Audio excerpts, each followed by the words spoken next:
ప్రార్థన.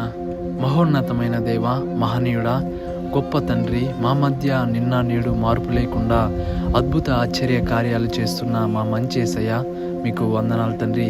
మరొక్క రోజులో రాత్రంతను చక్కగా నిద్రను దయచేసి ఈ ఉదయకాలపు సమయంన లేచిన వెంటనే ప్రార్థన పూర్వకంగా ఈ ప్రార్థనలు ఎందరైతే అయా కలుసుకొని ఏకీభవించి ప్రార్థిస్తున్నారో మీరు చూచుచున్న వాడవు ప్రభువా. అందుని బట్టి మీకు వేలాది స్తుతులు స్తోత్రాలు చెల్లించుకుంటున్నాం తండ్రి.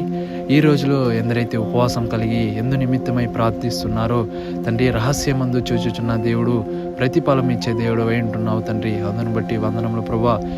ఎందరైతే కన్నీటితో, కష్టంలో, ఇబ్బందులో, ఇరుకులో, ఎవరికి చెప్పుకోలేని స్థితుల మధ్య నలిగిపోతున్నారు ప్రభా.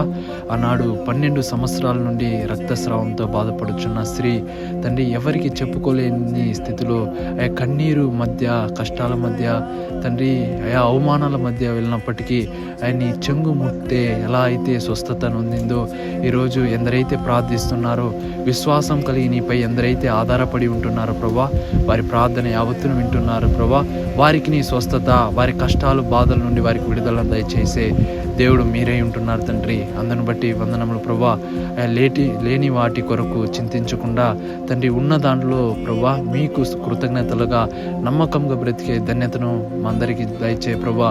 ఈ రోజులో ఎందరైతే రాకపోకలు అందుంటున్నారో మీ తోడు, మీ మహాకృపను దయచే ప్రభా. అందుని బట్టి వందనాలు తండ్రి. ఎందరైతే స్కూల్స్కి, కాలేజెస్కి వెళ్తున్నారో ప్రతి ఒక్కరితో మీ యొక్క కృప, మీ కాపుదల తోడు నీడగా ఉండని ప్రభా. ఎందరైతే ఏ సమస్యల్లో ఉన్నారో, కోర్టు సమస్యల్లో, అప్పుల సమస్యల్లో ప్రభా, వాటినన్నిటి నుండి విడిపించగలన నిజమైన దేవుడు మీరే ప్రభా. నీపై ఆధారపడిన వారిని ఎన్నడూ విడిచే దేవుడు కాదు తండ్రి. మీపై మాత్రమే నమ్మిక ఉంచి ప్రార్థిస్తున్నాం ప్రభా. ఎందరైతే అనారోగ్య సమస్యల్లో ఉంటున్నారో వారిని స్వస్థపరిచి నడిపించి ఈరోజు అంతలో మా తోడు నిలుగుండి ఆదరిస్తారని నజరేయుడైన యేసు అతి పరిశుద్ధమైన నామం పేరట అడిగి ప్రార్థించి అడుగుతున్నాం పరమ తండ్రి. ఆమేన్.